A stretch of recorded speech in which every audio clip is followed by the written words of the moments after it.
ladies and gentlemen, and welcome back to my channel for another Secret Base figure preview video. Now today we're going to be taking a look at the brand newly announced Hot Toys Endgame Armored Thanos. And first of all, I want to say a huge thank you to Ryan Kirkwood for snapping me these pictures. He went out and took these pictures as soon as these figures were announced. So first of all, we have a bunch of hands. Now there are some differences in terms of the hands displayed versus the ones shown in the promo images.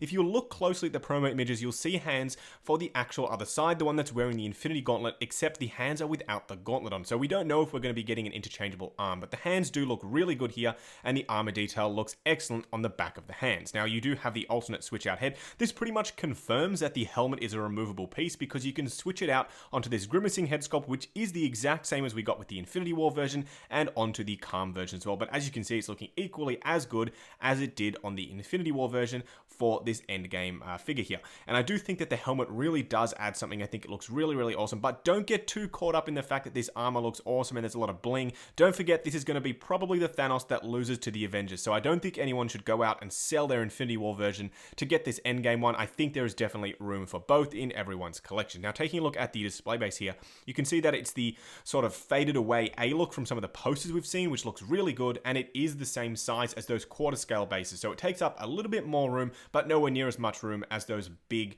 sort of triangular or hexagonal ones that we did get with the previous figure, which was absolutely enormous. I much prefer the footprint of this stand here.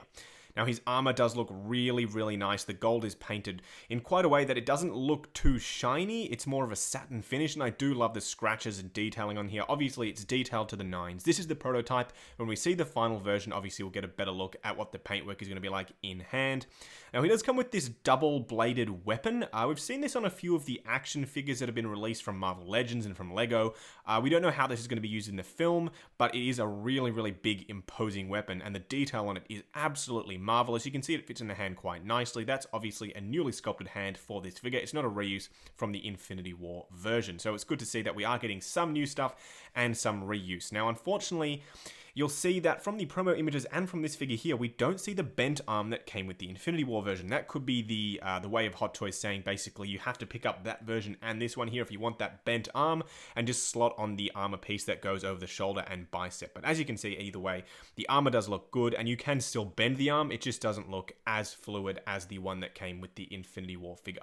Now, as you can see, the detail on the chest plate looks absolutely gorgeous. It is very, very different to the figure that we got from Guardians of the Galaxy. It's a completely different design, so it's not like they're rehashing anything or reusing anything. All of this armor is brand newly sculpted, but I expect the body underneath is exactly the same as the previous Thanos that we've already gotten, and I assume the light up effect on his hand that you can see here works in the exact same fashion as the previous Infinity War version. I've said Infinity War version a bunch of times, but they are very, very similar, this one and the previous one.